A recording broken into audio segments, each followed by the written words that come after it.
Hey guys, tired of feeling stuck in your dating life and striking out in the dating game? You're not alone. Maybe you just need some good coaching. Welcome to Just Ask Her, the no BS podcast for real dating advice straight from a woman's point of view. Dating expert Gracie Pleschourt and her co-host, certified life coach Tracy Pleschourt, are here to give you the play-by-play on how to attract more women you're interested in. So, let's take back control of your dating life. This is Just Ask Her.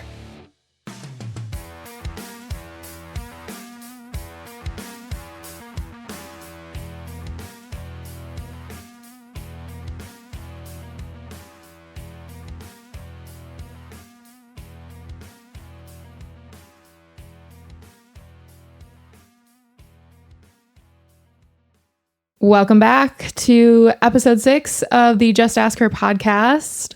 We are ringing in the new year with you guys today. This episode is dropping on New Year's Day 2025, which is crazy. Yeah, it's crazy and exciting. It is really exciting. I can't wait to see what this next year is going to bring. Me too. I'm super excited about the launch of this podcast. We've got 3 books coming out. We have a goal planner, the Self-Made Man Journal, and the Self-Made Woman Journal. So, and all of you who are listening, whether you know it or not, we consider you to be a self-made man. And so we're super excited about the new year. We're hoping that we can come alongside of you and really help you with all of your goals, especially your dating goals, and really transform your relationships. Yeah, so for sure. Thank you for listening. And we are so honored to be part of your team.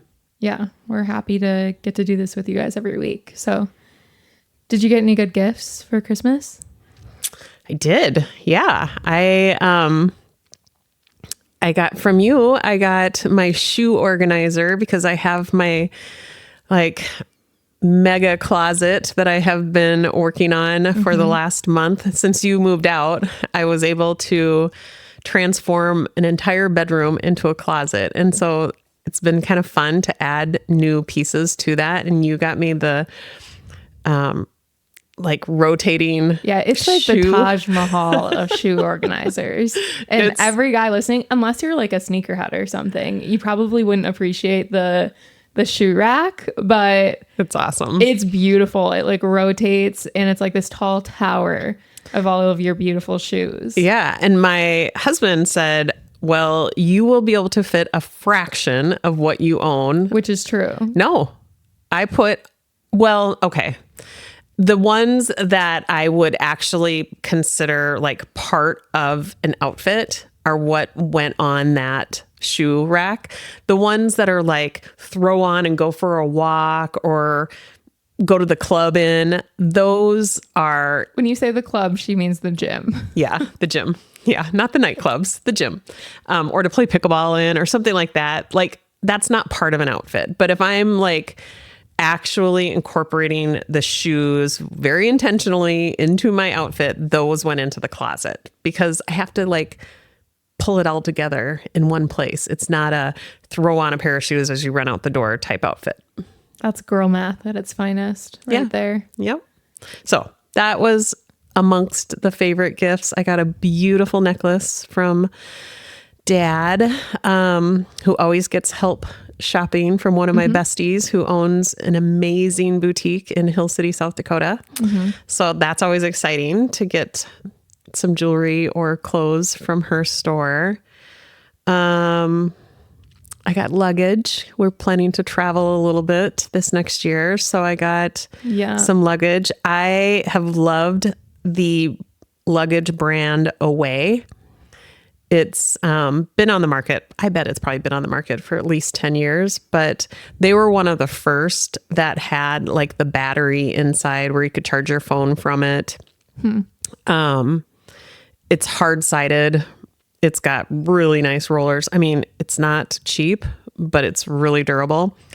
Unfortunately, the first mistake I made was to get white 10 years ago. Okay, but even if somebody would have told you how dirty they would have gotten, you still would have gotten them. Probably. So this size that I asked for Christmas is the medium size, and I got red. and it's so pretty. So really pretty. I'm excited. Yeah. So what about you? Yeah. I mean, we do country concerts every year, and that's always one of our big gifts that we get from you guys is going to a country music festival. That's my jam, you guys. I love country music. So I always look forward to that every year. And this year's a really good lineup to the one that we're going to. So I'm excited for that. I got this outfit that I'm wearing. I am in like a full tracksuit right now, and I love it. I could wear these every single day. I could live in my sweats and sweatpants. So I got a couple things like that just and you are a sneakerhead. So I'm not a sneakerhead. Oh my God. You have so many pairs of sneakers. I really don't. You probably have more than me. Maybe. Yeah, exactly. Sneakerheads are people who are really into like, what are they called? Like not custom shoes. What are they called?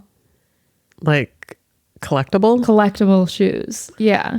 Yeah. I mean, not necessarily they're all collectibles, but that's like sneakerheads could like fill an entire wall of tennis shoes. Okay. Well, you got a couple pairs of sneakers. I did. That you wanted. Yes, I did. Which I've been meaning to tell you. The white ones that you got me, they don't fit. So oh no. I know. I tried them on with a like thicker fuzzy sock when I got them, and they fit perfectly. And then I tried them on with my normal socks, and they don't fit. They're too big. Okay. So, but yeah, I think overall, I think this was the first year that, I don't know why, but I feel like this was the first, maybe it was like the fact that I don't live here anymore. And so it was like traveling home to be a guest in our own home was just a weird feeling. And I think that it felt like the first grown up Christmas almost. So that was interesting. But I also feel like I have like a new perspective on it, because before it was just like, you guys planned everything and we were just there. And now you take part. Now I take part all of in it. Yeah. And yeah, one of the fun kind of different things that we did this year with dad's side of the family, instead of doing a gift exchange, we all came to the table with a place that we would want to travel together to. yeah. And so we each got a note card. The only like criteria was that it was a trip that had to, A weekend trip. yeah, it had to conclude in less than 4 days. Yeah. So it's not like a European summer type of trip, but right. Something that you could leave and get back from in 4 days or less. yeah. And so I don't know how many of us there were, 12 people maybe. Yeah. And we each got a note card, and we each put a destination on that note card. It could have been local. It could have been like a staycation. I don't think our uncle put in our cabin, their cabin right up north. Yep. But everybody else was a place that we would probably fly to. I was kind of surprised how many Major League Baseball parks. I'm not surprised. Our family's huge into baseball. Like pretty much everybody on my dad's side played baseball competitively growing up, and some of them still play baseball. And so I'm not at all surprised. Like half of them were to visit Major League Baseball stadium. And they weren't even very interesting. Kansas City, I'm like, are you kidding me? I would have been annoyed. It must be a cool... No, it's not. You've seen the stadium? Yes, I've been there. Oh. Yeah, so there were some fun ones, but the whole... And guess who's won? Yeah, Gracie won. So she was the last one to be pulled out. And so... Yeah, so we were really dramatic about it. We'd pull one out and he'd say, we're not going to... And then we'd say the place. And then we had to guess the last one standing. And then we guessed who was the person responsible for the one that... For each one. Yeah. So mine was Nashville. I wanted to go to CMA Fest. I know I'm kind of sad that I didn't pick it now that mine got picked. But we're going to Jackson Hole. We're going to Jackson Hole, Wyoming. So if anybody has suggestions, if anybody's from the area, if anybody has been there for traveling, leave them in the comments under this, because I don't know if I have to take the role of actually planning it. Hopefully not. No, you do. Everybody is waiting for you to like come up with the Airbnb and the itinerary. So you better get on that because we are. And the other part of this is that before everybody left, we set the date. So we know when we're going, we know where we're going. We just don't know exactly what we're going to be doing. But Yellowstone, Montana, Tetons. I've told a few people, they've given me recommendations on ice cream places. Yeah. So it'll be fun. So that was such a fun new tradition that I'm sure we'll carry forward. Yeah, I'm excited about it. Yeah, that'll be cool. I feel like I've seen it, like I've seen other people go there. I've seen pictures and stuff like that, and it just looks beautiful. So I don't think we can really go wrong with whatever we decide to do there. I really want to ride horses. We haven't done that in a long time. And so I really want that to be on the list. But other than that, I'm like, somebody else find things to do. So leave some suggestions if you've been. Yeah. So as you can tell, we are very excited for 2025 because we are going to be pretty active and on the go, which is exciting because the last few years, we haven't really been on the go. I feel like I've spent a ton of time behind my computer getting these books done and our new memberships. It just has taken so much time that I feel like we're at the place now where we can just kind of reap some of the benefits of all of that hard work. Yeah, I'm excited. Me too. All right. So any other wise words of advice for the men going into 2025? Well, I feel like when it comes to New Year's resolutions, it's always like out with the old, in with the new. Like it's like transforming into a completely new person, which I honestly don't think is necessary. I don't think that it's, I don't know. I don't think that it's beneficial to tell yourself that you're going to be a completely new person in this new year. I think you can absolutely have goals of working to become the best version of yourself. That's amazing. But I think that telling yourself that it's a new year, new you is, I don't know. I don't think it's advantageous. I think it can be a little self-sabotaging. Yeah. And it insinuates that you're not enough. Right. And we believe wholeheartedly that you are, and that you are on this path to becoming the next best version of yourself. It's an evolution. And so that's why our books, the Becoming Self-Made Goal Planner, the Self-Made Man, is all centered on becoming and really like embracing that journey instead of looking back with regret or remorse on where you've been. All of that was absolutely necessary. All of the painful parts of it, all of the frustrating parts of it. The rejections, the like getting matches and getting ghosted, the like all the things that are really hard to navigate in the dating scene, they all have served a purpose. And trust me, I get it. It's hard when you're in it, and especially when like if something was going really well with somebody new and you were excited and you wanted to keep it going, but maybe they didn't. It can be really frustrating and discouraging, but there is a gift and an opportunity in every single experience you have. You just have to be willing to not even necessarily like find it, but be willing to accept the fact that that's a fact. Right. Believe that. Yeah. And if you don't want to spend the time reflecting back on what you learned or what the wins were, don't. You don't have to do that, but you can certainly borrow our belief that all of it was necessary and all of it led you to where you're at right now. Totally. And at the least, what you do know is what you don't want. And that is so incredibly valuable. So I also think contrast creates desire, and desire feels good. And it often creates momentum and motivation. And so you don't typically want something if you aren't experiencing the lack of it, right? And so really think about that and appreciate what it is that you've been through and what kind of insight it has afforded you. Yeah. Yeah. I think that when it comes to setting New Year's resolutions, like I said, I think it's good to have ideas of like what like new things you want to try and to be setting goals for yourself. I just don't think that it needs to be you deciding you need to be a completely different person in 2025 to be happy or to live a fulfilling life.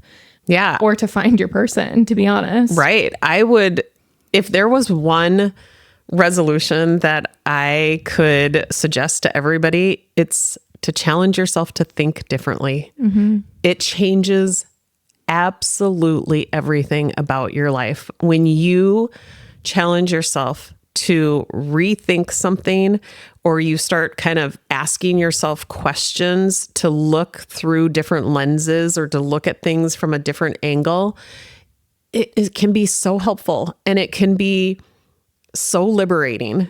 And so when you recognize you don't even have to do anything different, all you have to do is be willing to think differently. And that can be very confusing, I think, when you first hear it. And that's why we created the journal, because it provides you the prompts to ask yourself so that you can come up with different ways of thinking about circumstances, experiences, dates, people. But that would be the challenge or the resolution that I would suggest you make, is to think differently. Reframe some of these past experiences into, what you've gained from it, how far you've come. So maybe look at, some of the dates that you had and recognize how you've evolved from them, maybe from the first one to the latest one. Look at some of the wins that you've had. Really focus on that, because it's so easy to overlook some of those things and focus only on what maybe didn't go the way you had wanted. Something I would recommend that you guys kind of sit and think about, it doesn't necessarily have to be these huge, audacious New Year's resolutions, but I would think about the things that weren't serving you in 2024 or that were not creating wanted feelings or emotions or results in your life in 2024. And I came up with some in pertaining to dating specifically, just based off of working with my clients, that I think are important, or they could be a good start for you guys. And so I think some of the things that should be considered for leaving in 2024 would be things like ghosting someone when you're not interested in them. And I think that this happens so much more often to men. Sometimes I wish that I had a platform where I could talk to the women as well and share all of the things that I hear on a daily basis from men. I think that ghosting almost never has anything to do with you as a person and your worth. It has everything to do with the other person and what's going on in their life. And I've been in this situation where there's been a guy that I've been on a couple dates with that there wasn't anything wrong with him. I just didn't feel a connection. I didn't feel a spark. And if you've heard me talk about it before, I am a huge people pleaser and I hate confrontation and I hate feeling uncomfortable when it or hurting other people's feelings, I would say, is the biggest one. And so in past, when I haven't handled it very maturely, I have definitely been in a place where I felt like it's better to just say nothing than to hurt their feelings. And now being on the other side of it, like, I've been ghosted before and it sucks. It's not a good feeling. And of course you immediately go to, what's wrong with me? What did I do wrong? Is there something else I should have said or done that would have made them want to keep talking or reach back out or whatever? And I think it took me a while to realize that, like, it has nothing to do with you. Whatever the other person's reason, it's not a good enough one to be doing it, to be actually ghosting somebody. But usually it doesn't come from a malicious place. It doesn't usually come from somebody intentionally wanting to hurt your feelings. Or I would say with women, it's probably most often the other way around. It's like they don't want to hurt your feelings. Yeah. And they don't want to be in an uncomfortable position, and it's just handled poorly. Yeah. And I think one of the things that can kind of help you navigate this is, looking at it through the lens of the person who is doing the ghosting. And just like you said, it has everything to do with them, and recognize that they just probably don't have an alternative way of navigating this. They don't know how. Yeah. And so instead of hating on them or hating on yourself, create a strategy for yourself when you're put in that situation, when you're ready to just be done with the conversation. Instead of ghosting, come up with a strategy that you can fall back on every single time. So you don't have to worry about it. It's like there's probably a million things that you can say that actually feels like, you can align with, that feels true to you. But in the moment, when you're kind of emotional, it's hard to intellectually come up with that. So my advice is use the time when you're not in the moment, when intellect is high, emotions are low, to come up with a strategy. What is that one line that you can offer that keeps you from being the person who's ghosting others? Yeah. What is it that you can say that feels true to you, keeps you in alignment, keeps you in integrity? Yeah, because it's not just women. Like, I've worked with plenty of men who have been put in this position where they're like, I went on a couple dates and she was great, but I just don't think it's going to work out for whatever reason. And I'm not really sure if I'm going to say something. Right. And I get it. Like, it is uncomfortable. It is the easy way out. And if we're really wanting to kind of be part of the change, then be part of the change and figure out how not to be that person. And start modeling it for the women. Like, exactly. It shouldn't be this battle of, well, women are doing it, so why should we have to be the ones? I think be the model of this, because I've heard on both ends. I've heard from men and women who have been ghosted and who have also been just told very gently that it wasn't going to work. And every single time it's that you prefer to hear it, even though it's not what you wanted to hear. Right. Hearing something is better than hearing nothing at all. And so, and you will build the resilience to being able to hear that. Yeah. Like, you're in a game, for a lack of a better term, that's one of several likely outcomes. And so the more you kind of get into the game and you recognize that and you don't fear it, it's just part of the game. Yeah. To find the right one, you're probably going to have to go through a lot of no's.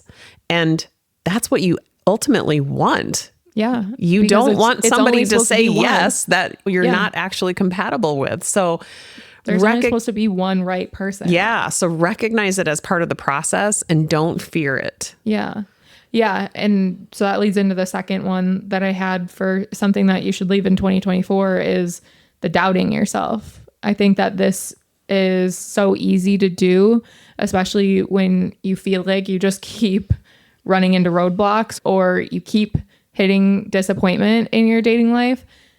It's so easy to then spiral into this self-doubt and I'm not good enough, or I don't deserve somebody that's in that league, or am I ever going to find somebody? Is there ever going to be somebody that is attracted to me, that likes me, or that loves me? Right? I think that those are all so common. And for one, I want you to know that that's the way our brain's designed. It's supposed to give you those fear-based thoughts in order to try and keep you safe. it goes way overboard, and it creates all of these really dramatic narratives that oftentimes aren't even true, but it's doing it with the purpose of keeping you safe. And so we can just normalize it, and we can have a lot of compassion and empathy for it. And then we can also turn around and recognize like all of the good that has come from it. And while this person may have rejected you or may have gone a different direction, like there is so much to be proud of in just you putting yourself out there, and just you committing to listening to a podcast weekly, and just you signing up for a course, or buying yourself a journal, or signing up for a dating app, or signing up for a dating app. These are all small wins that compound, and they will help kind of get you there, get you to where you want to be. But it's so easy when you get stuck in this self-doubt spiral to not take any steps forward. Right. And to feel very stuck in your dating life. And so it's in 2025, I want you to let go of the self-doubt. Yeah. It is the number one way to self-sabotage. Yeah. Self-doubt is ultimately going to result in almost always the exact opposite of what you want. Self-doubt is a sabotaging emotion coming from self-sabotaging thoughts. And so if you aren't aware of what it is that you're thinking and how those thoughts are making you feel, you probably will end up sabotaging your dating life. Mm-hmm. And so that is what we're committed to keeping you from. Mm-hmm. And so I think that these 3 trends that you're encouraging them to leave in 2024, I think they are spot on. Yeah. So what's the third one? The third one is to stop allowing fear to keep you from being happy. And I think that this is one that everyone does until they realize it. And until you realize how much you've been allowing fear to hold you back in your life, in any area of your life, but in your dating life especially. Yeah. This can be crippling. I mean, it keeps you from approaching girls that you're interested in. It keeps you from signing up for dating apps. It keeps you from going on dates with girls that you meet online or in person. It keeps you from just asking her. It keeps you from just asking her. And these aren't easy things to do, but it's having the willingness to do them and to learn from them. In spite of the fear, you can do all of these things afraid. Yeah. You can do it all afraid. I used to have a t-shirt like when I very first became a coach, and on the back it said, "Do it afraid." Yeah. And it's a motto that I forget, but when I remember to just allow the fear to be there and normalize it, it's a very human emotion, but it doesn't have to stop you. It certainly doesn't have to get in the way of your happiness. Like you don't trade one for the other. Yeah. And it's just that. It's just an emotion. Mm-hmm. That's all it is. You're not going to die because of the fear. Right. Your brain is designed to make you feel like you will die because of the fear, but you won't. You may feel discomfort, and it may show up in various ways. Like my cheeks get really flushed, or I start to shake, or your hands get sweaty. Whatever, that's part of it. Yeah. They're all normal. It's how our body is designed to react. And when you can normalize that, and you can decide that that's not a problem, that's okay. It's human. It's going to happen. You can expect it to happen. Your life will slowly start to change in ways that you never even thought. And I was just talking to a client about this the other day, that I used to be terrified of public speaking to the point where doing a podcast, there's no way. And we're just sitting in a room together, like my mom, somebody I'm very comfortable with. And you couldn't have paid me enough money to even consider the thought of doing a podcast, because that was considered public speaking to me, and it was terrifying. And so this work is life-changing in so many ways, but how many like barriers you can surpass when you decide to start like implementing it into your life. So yeah. And when you say it, you mean allowing the fear to be there, normalizing the fear, recognizing how human it is. Yeah. Yeah. Yeah. Yeah. It's so true. Yeah. It's a process, but it's one worth going through. Oh, amen. Yeah. Amen. Okay. Well, those were our 3 things that I think should be left in 2024.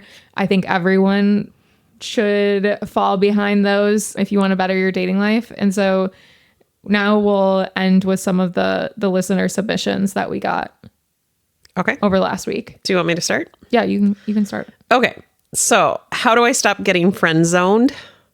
Hey, Gracie and Tracy, love the podcast. I'm almost 30 and struggling with dating.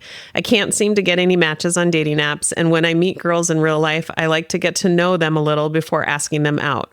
I do this to make sure we're compatible and avoid wasting either of our time. But by the time I'm ready to make a move, I end up getting friend zoned. The last girl I liked friend zoned me and is now dating someone else. I stepped away from being her friend because I don't think it's fair to her to have a friend who still has feelings for her.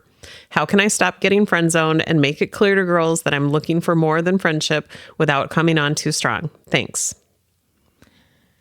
This is a good one. I think a lot of guys have been in this situation before. There were several submissions this week that were very similar to this one. So yeah.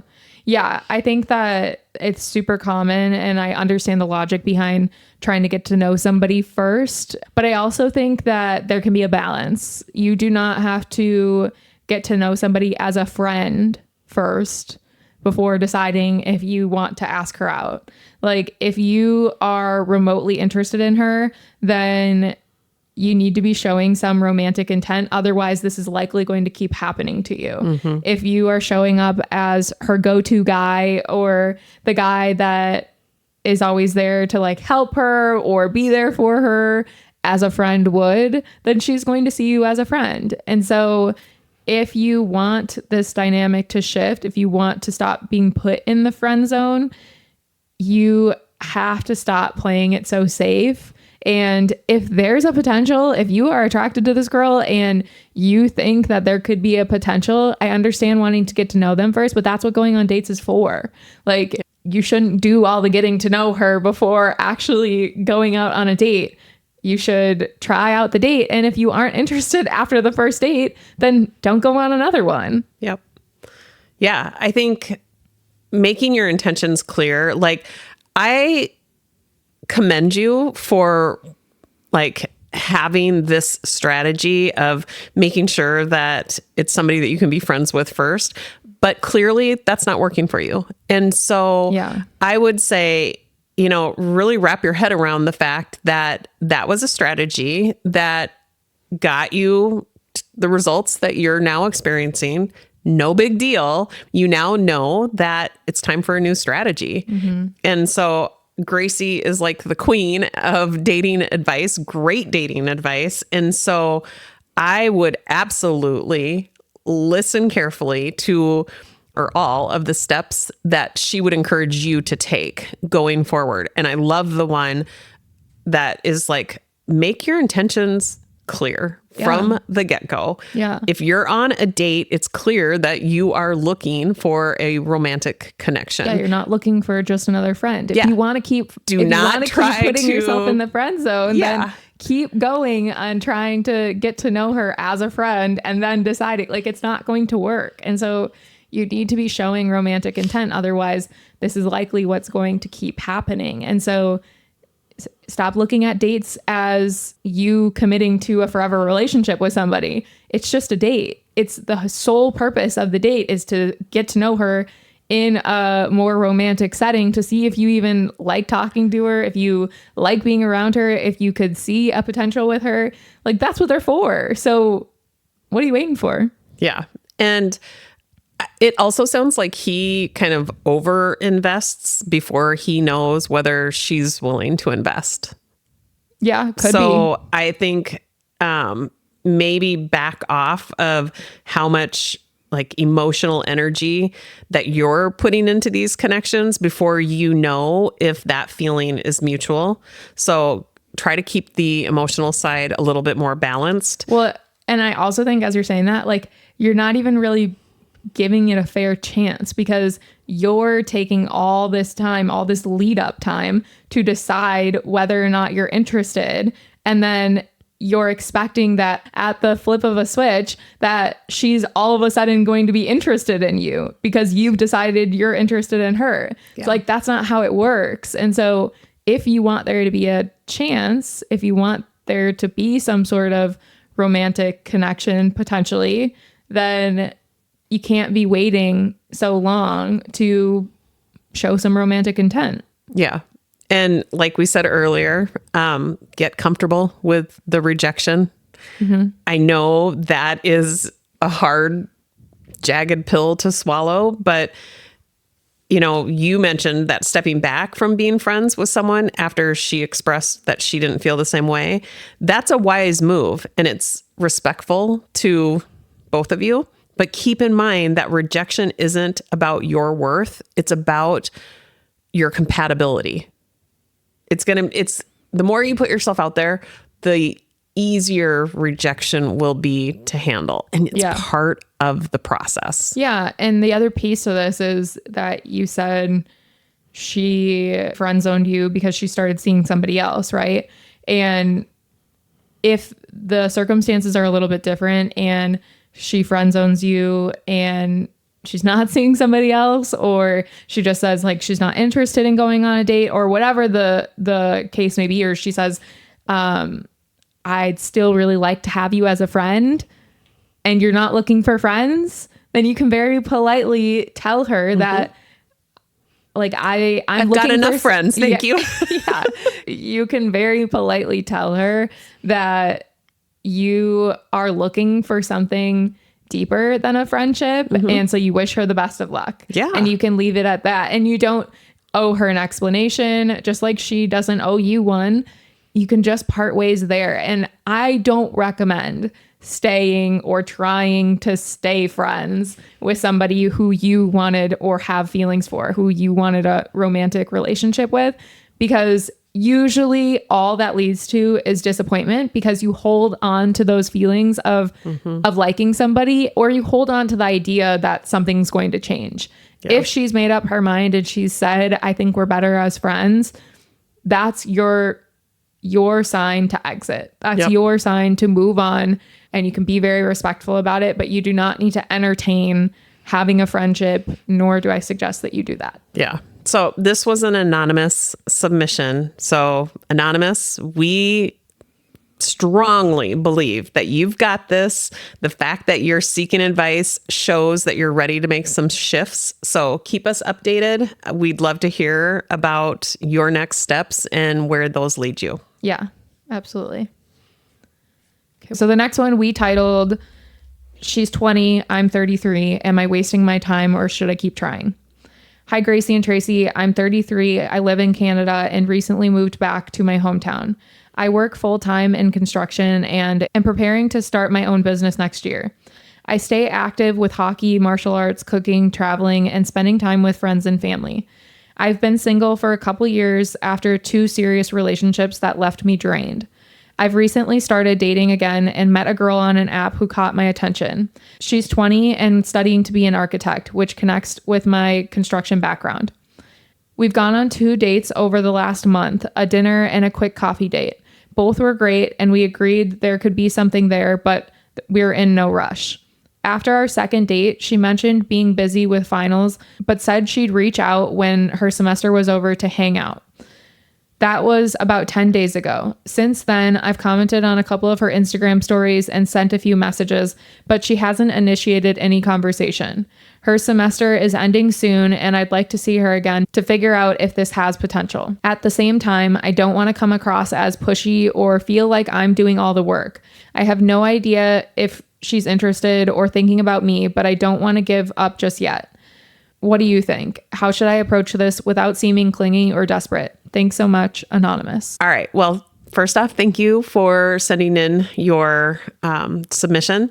It sounds like you've got a lot going on. You've got a lot going for you with your career, your hobbies, the personal growth that's going on. I think it's awesome to see how intentional you're being about dating. Yeah, I think that this one's interesting, and I think it's really relatable to a lot of guys. At least I know a lot of my clients I've worked with have been in similar situations like this. I think a couple things to consider are this time of year is unlike any other time of year. And so it's the only time that I would really give a situation like this some grace. I would say in most situations, I would say it's not worth putting more effort into. Like, she knows where you stand. You've done your part. You've sent messages back and forth. And now it's kind of leaving the ball in her court. I don't think that you said if you've asked her to get together again. I know you said that you've sent some messages here and there and you've talked to her over Instagram, but I don't know if you said that you officially asked her again to get together. And so it's worth at least reaching back out, circling back, and trying to get something on the books. How she responds will tell you a lot. If she is dodging it, if she is still saying how busy she is, if she is giving you pretty much any excuse in the book other than saying, yes, let's find a time, then it sounds like she's lost interest or this isn't the right time. And so I wouldn't pursue it any further after making that ask. I also think that you guys had only gone on 2 dates. And again, I think that this time of year around the holidays can be craziness. And so it's not that strange that she would go this long without being able to get together, because people are out of town for the holidays and they're with family. She's 20 years old. She's in the middle of finals. And so it is a legitimate, the thing I'm trying to be careful of is most often, like, the I'm busy excuse is not legitimate. Like, you find time, even in the busiest times, even the busiest people, they find time for the people that they want to spend time with. That's just the way it is. Like, you prioritize the things that you're interested in. I'm not saying she's not interested. And I think the holidays add like a whole other dynamic to this, and finals and all the things. So I think we can give her a little bit of grace. And I think that you can reach back out and try to actually get something planned. You can simply reach back out to her and say, hey, do you want to go grab drinks this week or this Friday? Pick a day, pick a thing to go do, and just leave it at that. You don't need to build up to that. You don't need to start a conversation to get to that. Just reach back out and simply ask her that. And then wait for her response. And if she doesn't give you one, or if she gives you one other than yes, let's set it up, or yes, I'm free, then I think it's time to move on. And I don't think it's worth pursuing or putting more effort in on your side. Yeah. And I don't think the 13-year age gap is inherently a problem. Yeah. I just think that it comes with some unique challenges. I mean, she's very wrapped up in school and right now specifically in finals, and you layer on the holidays, and he's in a stage of life where he's building a business and thinking about his long-term goals. I mean, she's just technically starting her adult life, right? Yeah. So you guys are in very different stages in your life. So I would really kind of sit back and assess whether your stages of life are aligned and whether that connection feels balanced and sustainable. Well, and they're definitely not aligned, right? Like, you guys are definitely in different places, and that's fine. I don't think they necessarily have to be completely aligned, but yeah, I mean, it does come, it comes with a whole different set of challenges that you wouldn't have if you guys were closer in age, if you were in the same stage of life. Yeah. I mean, I think alignment in the sense of, are you looking for the same things? Right. Like, do you have the same relationship goals? Does she have the maturity and the readiness for the kind of partnership that he's looking for? Are you okay if her priorities start to shift as she grows. Right. So I think those are some of the questions that probably need to be answered. I would also say protect your energy. Dating should feel reciprocal and energized and not one-sided. Like Gracie said, this is a little bit of an unusual circumstance, but if you find that you're consistently doing all the work to keep that connection, it's definitely a sign that it's time to move on, and you deserve somebody who is going to match the effort and the enthusiasm that you have. So yeah, absolutely. Yeah. So I would say for now, give her some space. Well, ask her out. Yes. Ask her out and then leave it be. And give her some space. Yeah. And then let us know. Let us know how it goes. Yeah. I don't think we mentioned this at the start, but we are going to start featuring some of the follow-ups in our newsletter. So let us know if you have a follow-up for us. Yeah, absolutely. Okay. So for our last one, we titled it, How Do I Start Dating After a 4-Year Break? Hi, Gracie and Tracy. First off, great podcast. I've learned a lot from Gracie on Instagram and listening to the first 4 episodes. Thanks so much. My name is Jim. I'm a 42-year-old long-haul truck driver from Cleveland. For the past 4 years, I've been out of the dating scene. I spent 3 of those years in therapy working through childhood abuse and neglect. And while it was tough at first, it was incredibly rewarding. Now, I feel like I'm ready to start dating again, but I'm struggling to take the leap. My past relationships, 3 to 4 years max, were toxic and started as drunken hookups during my bartending days, which was pretty common in that line of work. While I'm grateful to those women in many ways, the relationships themselves felt unfulfilling, mostly centered around bars, concerts, and restaurants without much growth on either side. To be blunt, I was a loser for most of my life, and losers tend to attract losers. Over the past 4 years, I've worked hard on myself. I've been taking care of my body, going to therapy, maintaining meaningful friendships, and letting go of ones that weren't. Here's the thing. I make good money, own a home and a nice car, and I'm told I'm a handsome guy by friends, male and female, fairly regularly. I have an amazing dog, hobbies that revolve around nature and the outdoors, and I love live music and stand-up comedy. I'm comfortable in any setting, from fine dining to dive bars. I'm heavily tattooed from head to toe, which can be intimidating to some people at first, but they almost always tell me that I'm way nicer and more laid back than they expected. So here's my question. How does a former loser who's worked hard on himself, though I still have a long way to go, start to level up in the dating scene? How do I avoid feeling like an imposter and noticing green flags while not ignoring the red ones? Thanks so much for your advice, Jim. Whew. Okay, Jim. Buckle up.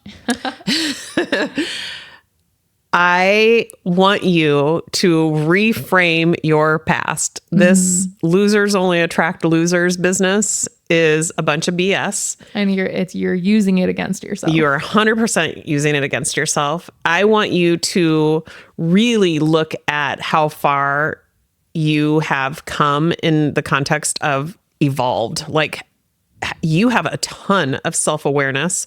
You absolutely deserve the kind of woman that you're looking for, but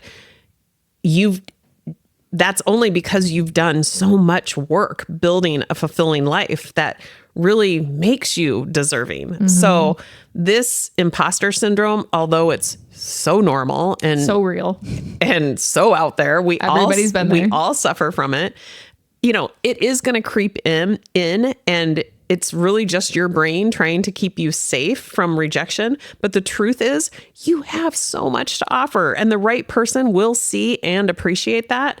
So you've got to be focusing on your strengths. You have to remind yourself of the growth that you've achieved by going through therapy, by, getting yourself into fitness routines, creating meaningful friendships. Those are all qualities that attract healthy, like-minded people.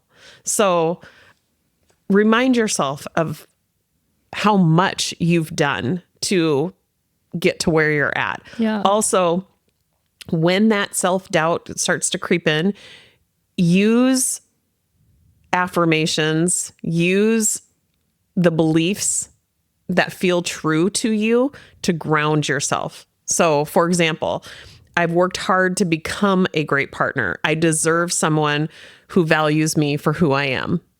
Like, if that feels true to you, you have to remind yourself.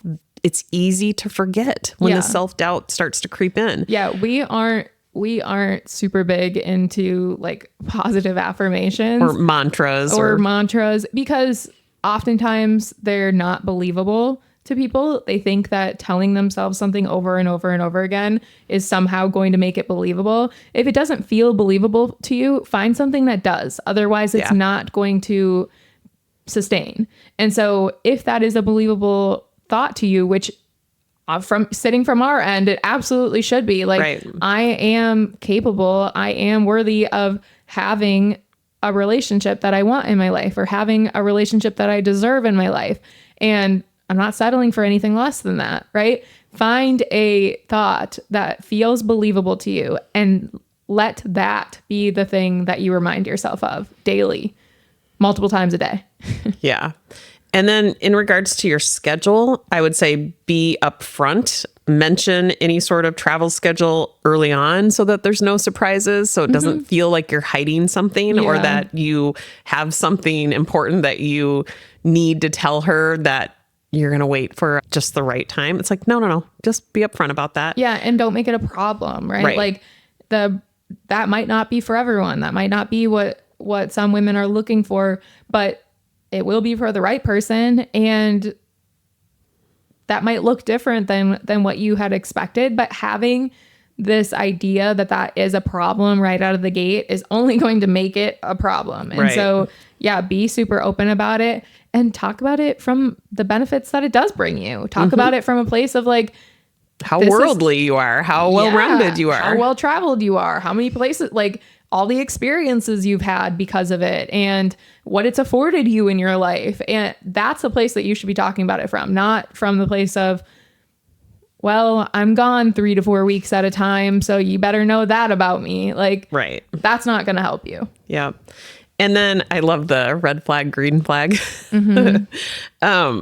The red flags, I think you're probably pretty good at spotting them, but pay attention to actions, not just words, right? Like, actions always do her than actions words. align with what it is that she's saying? I think someone consistent and reliable is less likely to bring any sort of toxicity to your life.